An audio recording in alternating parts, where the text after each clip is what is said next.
Hey guys, it's Bashar Zori, and I am back with another speed paint, a digital one this time, so you know it's going to be good. So let's just get down to it. This was called Smelling a Flower.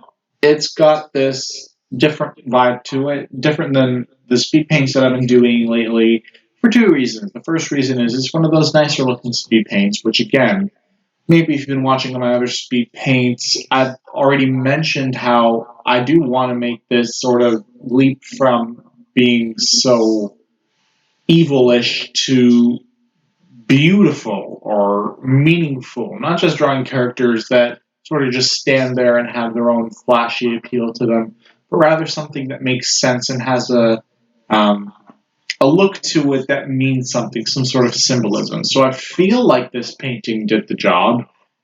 We'll see what you guys think. Of course, leave some comments. I'd love to hear what you guys think. This is going to be something where honest feedback is great. I do love criticism. So, without further ado, enough of my ranting. Let's just get down to it here. So, this speed paint has multiple different angles to it.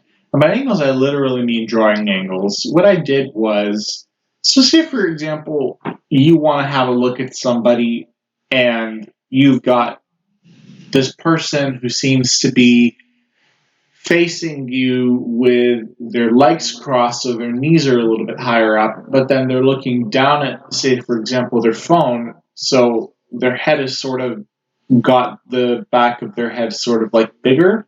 So this is the same idea that I tried to do with this speed paint. You can already tell that this lady's hair and head is way too big for what it should be. But what I tried to do is I tried to kind of emphasize that she was looking down at her hand, which is going to be holding the flower. So she's looking down at her hand, making the top of her head a little bit bigger. Because from our view, if this was a three-dimensional speed paint, what I was trying to do was trying to incorporate a bird's eye view, which is the top-down view. Now, her hand is supposed to be vertically faced. So it's vertically faced, so it's supposed to be as normal looking as possible in terms of proportions, which is again something that I tried to do as well. Hopefully, that also kind of like showed where it was a success because I feel like I see it as a success, but I'm also kind of seeing the mistakes in the painting too. So I can't really distinguish between the two. Again, um, it's only because of that that I feel like this is the great thing about discussing speed paints too, is that I feel like I can really get my thoughts out on what this speed painting was like, what I did in the process of making it. So anyhow, let's just get back to the speed paint again. I did give this one a background, which is going to be coming up in just a short second. There it is.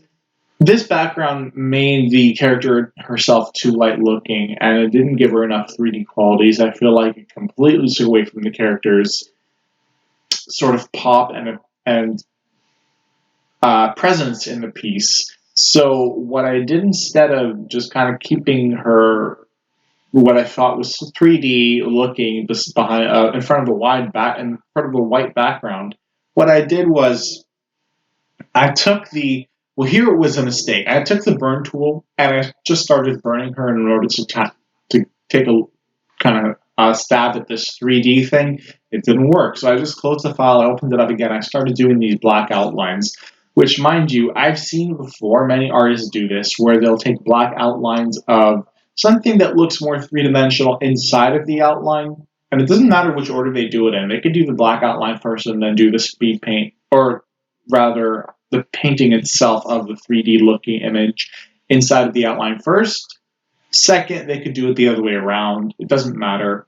So what this speed paint had going on for it was that I wanted this outline thing to not be a cop out. So basically, when I did this outline, I wanted it to kind of not be something that I did in order to just kind of give the speed paint its run and have it look like, oh yeah, okay, this passes for a good looking image. No, I feel like I wanted to learn something from it. And it does look good speed painting an outline because all these different lines are going all over the place, different than just blurring or smudging an object.